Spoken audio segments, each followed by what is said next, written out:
Assalamualaikum warahmatullahi wabarakatuh. Saya Laila Mbaridah. Di sini saya akan meresum atau membahas kembali pembelajaran mata kuliah pengantar bisnis digital. Yang pertama yang akan kita bahas adalah manajemen harapan dan manajemen risiko. Yang akan kita bahas pertama kali yaitu manajemen risiko perbankan. Kalau membahas tentang manajemen, kita tidak lepas dari yang namanya POAC atau Planning, Organizing, Actuating, dan Controlling. Risiko yang sering terjadi di mana saja yaitu kredit macet atau risiko kredit. Maksudnya yaitu apabila perbankan itu ingin awet, maka kita harus memperbanyak pinjaman kepada masyarakat karena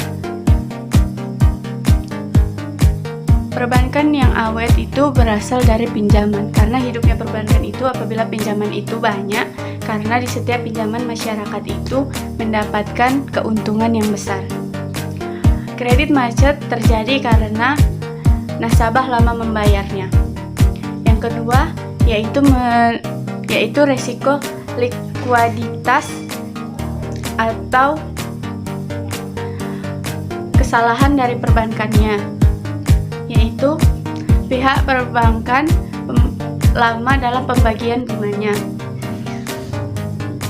karena berasal dari resiko kredit macet, yaitu nasabah lama membayarnya, atau kemungkinan investasi antar bank tidak baik. Yang ketiga, resiko operasional, yaitu adanya hacker tanpa sepengetahuan nasabah. Jika ketiga resiko ini dapat kita atasi, maka daya saing perbankan itu tinggi atau kesuksesannya itu tinggi. Dan yang akan kita bahas yang kedua yaitu manajemen harapan. Setiap usaha kita pasti mengharapkan kesuksesan, tetapi sebelum kita memulainya, kita harus memahami manajemen harapan itu. Apa itu manajemen harapan? Manajemen harapan adalah POAC atau cita-cita yang ingin kita dapat.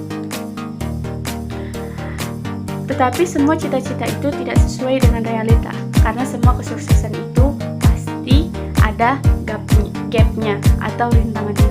Gap itu dapat dibagi dua, yaitu yang positif dan yang negatif. Gap yang positif yaitu puas.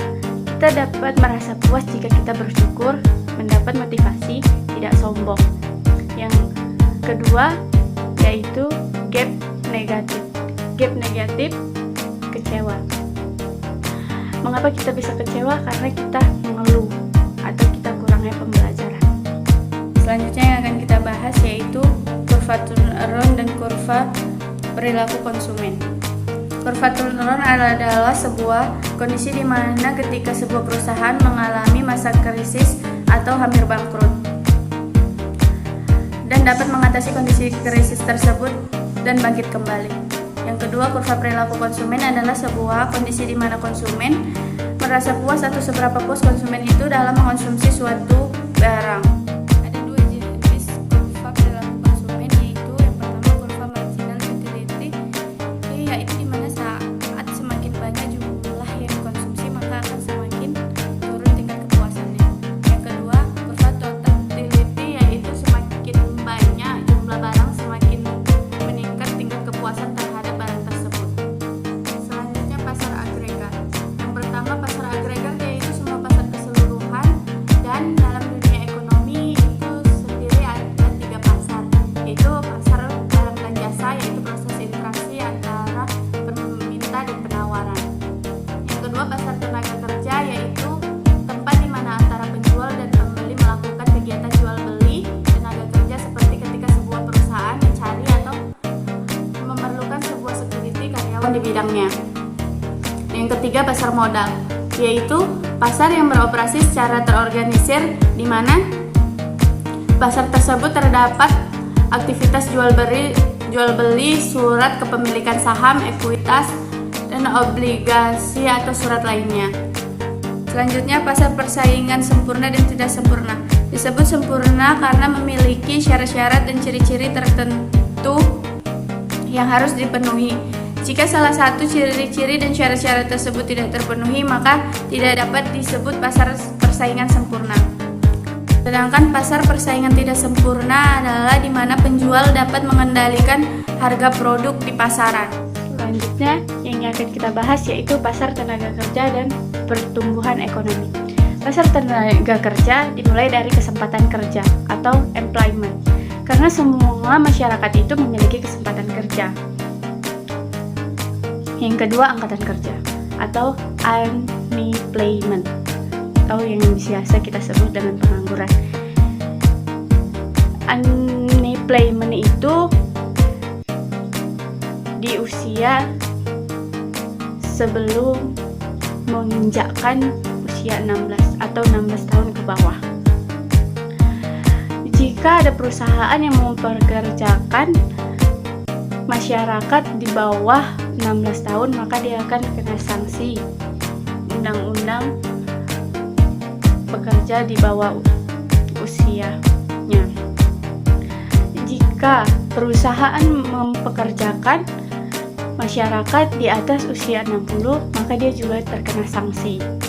Tetapi jika masyarakat tersebut sudah menjadi salah satu anggota di perusahaan tetap, maka dia tidak akan terkena sanksi. Inflasi atau kenaikan harga secara terus-menerus. Jika pemerintah tidak dapat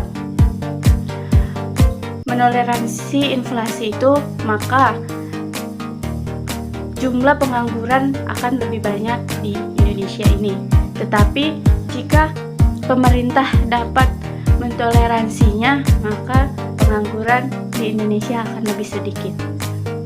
Unemployment atau pengangguran tidak dapat diatasi secara bersamaan. Inflasi dan unemployment tidak dapat diatasi secara bersamaan. Jika diatasi secara bersamaan, maka jumlah pengangguran akan lebih banyak dibanding jumlah pekerja. Pertumbuhan ekonomi. Pertumbuhan ekonomi dibagi menjadi dua, yaitu nasional dan regional. Gross domestic regional product adalah siapapun yang ada di Indonesia ini, selama dia menghasilkan barang dan mendapat gaji di Indonesia, maka ia berhak menerima pajak.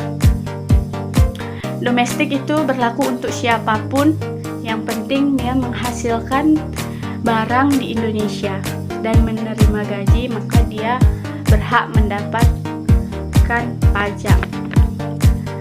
Lanjut, kita akan membahas pasar modal. Pasar modal ini sangat penting, di mana pasar modal ini mencakup dari Kolonial Pro yang membahas masalah kenegaraan dan keuangan secara luas. Pasar modal ini ada banyak subbagiannya, tetapi yang paling sering kita dengar di Indonesia itu hanya ada dua, yaitu sekuritas dan future, di mana perusahaan sekuritas ditandai dengan diawali dari kata PT, perseroan terbatas, dan di ujungnya ada kata sekuritas.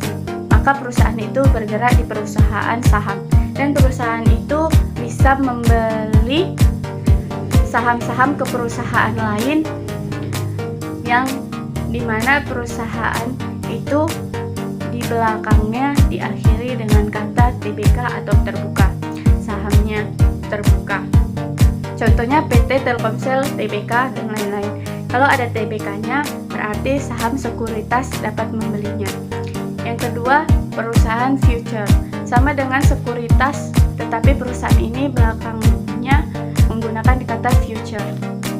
Perbedaan perusahaan sekuritas dan future ini ada di masalah transaksinya. Kalau sekuritas yang mereka perjualbelikan itu saham, kalau future yang mereka perjualbelikan itu adalah barang-barang, di mana barang-barang itu hanya menjual komoditas atau nilai, dan mereka mencari nasabah. Kedua perusahaan ini adalah perusahaan yang paling banyak di Indonesia dan paling banyak kaitannya pada pasar modal. Perusahaan ini hanya sebagai jembatan untuk investor bertransaksi di pasar modal dengan mengandalkan pialang. Pialang adalah orang-orang sebagai perantara. Pialang hanya dapat menyerahkan dan membeli kepada inspektor karena semua inspektor yang mengatur, karena inspektor yang memiliki modal. Baik, terima kasih. Mungkin hanya itu itu yang bisa dapat saya sampaikan tentang mengulang kembali pembelajaran pada mata kuliah pengantar bisnis digital. Lebih dan kurangnya saya mohon maaf. Assalamualaikum warahmatullahi wabarakatuh.